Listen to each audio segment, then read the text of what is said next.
Hi friends, सो जैसा कि आपने थंबनेल में पढ़ा ही होगा, ये वीडियो जो है वो बिगनर लोगों के लिए, उन लोगों के लिए जो कि कीबोर्ड बजाना सीखना स्टार्ट कर रहे हैं या फिर जो चाहते हैं कि मैं अपना एक खुद का कीबोर्ड ले लूं और फिर उसके ऊपर मैं अपना कीबोर्ड बजाना सीखूं। सो ऐसे लोगों के लिए, बिगनर लोगों के लिए जिनको थोड़ा बहुत नॉलेज है कीबोर्ड का, लेकिन कौन सा कीबोर्ड परचेस करना चाहिए उसके बारे में कोई आइडिया नहीं है, सो उनके लिए ये वीडियो बहुत ही ज़्यादा यूज़फुल होने वाली है। सो वीडियो को एंड तक देखने के लिए हमारे साथ बने रहिए और चैनल को आप सब्सक्राइब कीजिए, वीडियो को लाइक कीजिए और बेल आइकन दबाना मत भूलिएगा। तो देखते हैं आगे वीडियो में कि कौन कौन से ऑप्शंस अवेलेबल। सो बेसिकली अगर देखा जाए कि स्टार्टिंग अगर आपको करनी है तो इसमें दो चीज़ें बहुत इंपॉर्टेंट है। पहली चीज़ ये कि आपका बजट क्या है। बजट जो है वो बहुत ही ज़्यादा मैटर करता है। सेकंड चीज़ जो इम्पॉर्टेंट है, वो शुरुआत कर रहे हैं तो ये बिल्कुल मैटर नहीं करता कि आपका कीबोर्ड कौन से साइज़ का होना चाहिए। ये टोटली आपके बजट पे डिपेंड करता है। म्यूज़िक में आपको अगर कोई चीज़ सीखनी है, अगर आपको बिल्कुल शुरुआत करनी है रॉ लेवल पर जिसे हम कहें, वो अगर आप सीखना चाहते हैं तो आप को ज़रूरी नहीं है कि आप बड़े कीबोर्ड पर ही सीखें। ये मार्केटिंग टेक्निक्स होती हैं, मार्केटिंग टैक्स भी होती हैं, जिसके कारण हमें लोग कंफ्यूज करते हैं और हमें कहते हैं कि आपको सर बड़ा ही कीबोर्ड लेना चाहिए, बड़े कीबोर्ड पर ही जाना चाहिए, उसी से ज़्यादा आप बेटर रहेगा।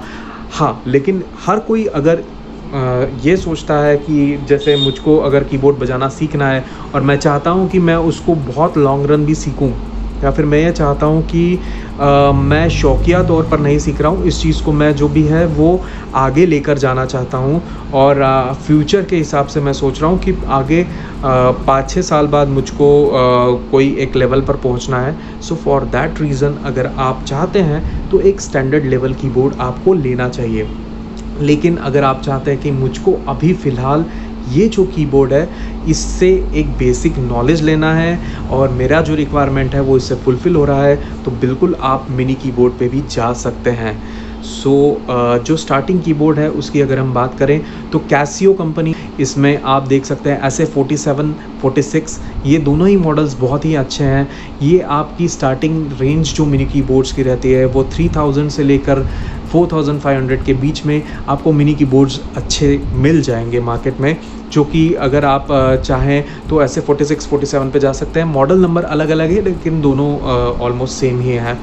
और उसके अलावा फिर ऐसे 77 मॉडल नंबर जो आता है वो थोड़ा सा ज़्यादा कीज़ के साथ में आता है। ऐसे 77 नंबर जो मॉडल है उस मॉडल के अंदर मैं आपको जैसे बताना चाहूँ, ऐसे 77 नंबर में आपको कीज़ जो रहती है वो ज़्यादा हो जाती है। ये 44 मिनी कीज़ इसमें ऐसे 77 नंबर में आपको मिलती है। इसमें 10 सॉन्ग बैंक, 10 ट्यून्स मिलती हैं और बहुत सारे छोटे छोटे फीचर्स हैं इसमें, जैसे कि अगर आप देख सकते हैं कि इसमें एक ये बटन दिया हुआ है, यही सेम बटन आपको 47 में भी मिल जाता है, ये वाला।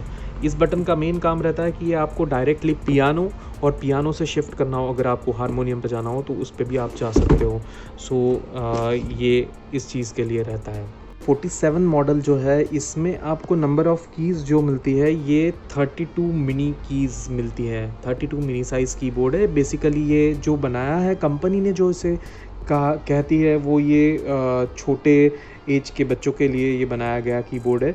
लेकिन अगेन जैसे मैंने आपको कहा, अगर आप एक बेसिक रॉ नॉलेज लेना चाहते हैं और आप चाहते हैं कि मुझे इस चीज़ को जस्ट एक नॉलेज के तौर पर सीखना है, थोड़ा बहुत एंटरटेनमेंट हो जाए, तो आप इसके ऊपर भी जा सकते हैं। सो ऐसे 47 नंबर आता है। इसके अलावा एक ये मॉडल है PSS F30। ये मॉडल भी एक बहुत अच्छा ऑप्शन है मिनी कीबोर्ड में, जो कि यामाहा कंपनी प्रोवाइड करती है। तो फ्रेंड्स, जैसा आपने देखा कि मिनी कीबोर्ड्स में कैसियो और यामाहा, अगर आप स्टैंडर्ड की बात करें, प्रोफेशनल लेवल की बात करें, तो दोनों ही एक दूसरे को हमेशा टक्कर और अच्छी खासी टक्कर देती रहती हैं। सो ये तो बात हो गई स्टैंडर्ड और प्रोफेशनल लेवल की। हम वापस अपने टॉपिक पर आते हैं, और अगर आपका जो बजट रेंज है वो 3 से 4,500 के बीच में है, तो आप इन 3-4 ऑप्शंस के अंदर कोई भी ऑप्शन जो है वो बिना कोई प्रॉब्लम के साथ आप बेहिचक ले सकते हैं। अगर आपका रिक्वायरमेंट है कि आपको ज़्यादा कीज़ चाहिए तो फिर आप ऐसे 77, 76, 78, ये तीनों मॉडल सेम ही हैं। तो ऐसे 77, 76, 78 में जो डिफरेंस है वो सिर्फ कलर का डिफरेंस है, बाकी सारा मॉडल सेम है। सिमिलरली कैसियो का ऐसे 46-47 मॉडल जो है वो दोनों ही सेम है, बस कलर का डिफरेंस है। सो आपको इनमें से कोई भी अगर मॉडल आप चाहते हैं तो आप परचेस कर सकते हैं। इसके अलावा जो यामाहा का मॉडल है जिसकी हमने बात की, यामाहा का PSS F30, ये भी मॉडल काफ़ी अच्छा मॉडल है। बस इसका एक ही जो चीज़ है जो इसमें देखी गई है कि इसमें एक ही स्पीकर दिया हुआ है, लेकिन कंपनी इसको भी बोलती है कि वो जो दिया गया है वो बेसिकली बच्चों को जो ईयरिंग प्रॉब्लम्स आगे चल के होते हैं जस्ट बिकॉज ऑफ ज़्यादा साउंड के कारण, तो उन चीज़ों को अवॉइड करने के लिए कंपनी ने सिंगल स्पीकर दिया है। लेकिन आपकी चॉइस है, आप चाहो तो यामाहा पे जा सकते हो जो कि बहुत अच्छी well known branded company, Casio पे जा सकते हो जो कि अगेन बहुत अच्छी well known and branded company है, और दोनों ही अपने लेवल पर बहुत अच्छे कीबोर्ड्स बनाते हैं।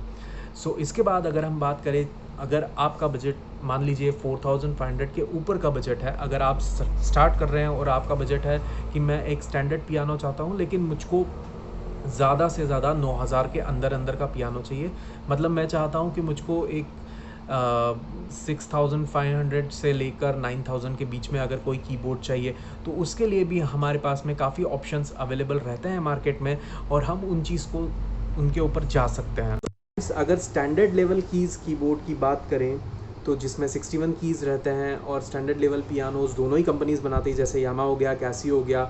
इसके अलावा भी बहुत सारी कंपनी स्टैंडर्ड लेवल पियानो बनाते हैं, लेकिन ज़्यादातर जो मार्केट में प्रेफर किया जाता है वो इन दोनों कंपनीज़ को किया जाता है।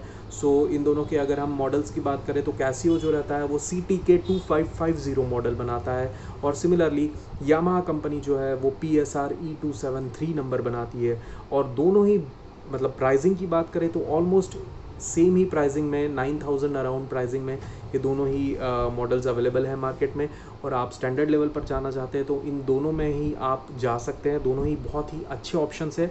आपको इवन आगे अगर मान के चलिए आप मतलब प्रोफेशनल भी जाना चाहते हैं तो एक इंटरमीडिएट लेवल तक अगर आप जाना चाहते हैं तो उस लेवल के शुरुआत तक आपको ये स्टैंडर्ड लेवल कीबोर्ड्स बहुत ही अच्छी तरीके से हेल्प करेंगे, आप अच्छी तरीके से इसको एंजॉय करके बजा सकते हैं। और इसके बाद में जो कीबोर्ड्स आते हैं वो कैसियो और यामाहा बेसिकली फ़ीचर्स के अकॉर्डिंगली जैसे जैसे फ़ीचर्स इनमें बढ़ते जाते हैं, एनहांस होते जाते हैं, आपका लेवल बढ़ते जाता है, उसके हिसाब से फिर स्टैंडर्ड के साथ साथ ऊपर बढ़ते बढ़ते इसको प्रोफेशनल लेवल पर ले जाते हैं।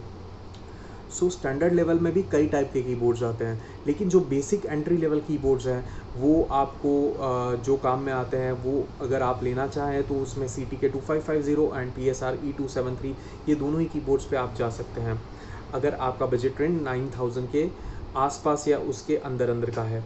और इसके अलावा अगर आपको 9000 के अंदर और नीचे अगर आपको आना हो तो आपके पास में यामाहा ऑप्शन देता है PSR F52 नंबर कीबोर्ड का। ये भी 61 कीज़ का कीबोर्ड है और ये अराउंड आपको रफली 7500 के आसपास मिलता है, और ये भी एक अच्छा ऑप्शन आपके पास में होता है। इसी के साथ कैसियो ने भी अभी कई ऑप्शंस मार्केट में लाए हैं, जैसे कि CTS 200, फिर CTS 300, और इस तरह के बाद में CTS 100 नंबर मॉडल भी कैसियो का एक बहुत ही अच्छा मॉडल है। सो इस तरीके के स्टैंडर्ड लेवल पियानोज़ जो हैं या कीबोर्ड्स हम बोलें स्टैंडर्ड लेवल डिजिटल कीबोर्ड्स हैं तो वो मार्केट में अवेलेबल रहते हैं, आप इनमें से किसी पे भी जा सकते हैं। इसके बाद में जो कीबोर्ड्स रहते हैं वो आपके लेवल पर डिसाइड होता है, वो आपके रिक्वायरमेंट पे डिसाइड होता है, वो आपके आगे सीखने की इच्छा और आपका फील्ड में मतलब म्यूज़िक फील्ड में काम करने का कितना रिक्वायरमेंट है उसके ऊपर डिसाइड होता है। सो जो बेसिक हमारी बात थी कि जिसमें हमको ये जानना था कि कन्फ्यूजन ना हो, और मैं हमारे दोस्तों को ये बताना चाहता हूँ अगर आप स्टार्ट करना चाहते हैं तो उसके लिए जो मिनी से लेकर स्टैंडर्ड तक के मैंने आपको ऑप्शंस बताए, इन ऑप्शंस में आप जा सकते हैं। जो कि आपको बजटरी ऑप्शंस में जाना हो तो आप मिनी पे जा सकते हैं, थोड़ा बहुत अगर आप बजट ऊपर ले जाना चाहते हैं तो उसमें भी आपको स्टैंडर्ड लेवल तक काफ़ी अच्छा आपको कीबोर्ड मिल जाता है। सो आई होप आपको इस वीडियो से कुछ हेल्प हुई होगी, और अगर आपको ये वीडियो अच्छा लगा हो तो प्लीज़ इस वीडियो को लाइक कीजिएगा, चैनल को सब्सक्राइब कीजिएगा, और thanks for watching the video and thank you so much.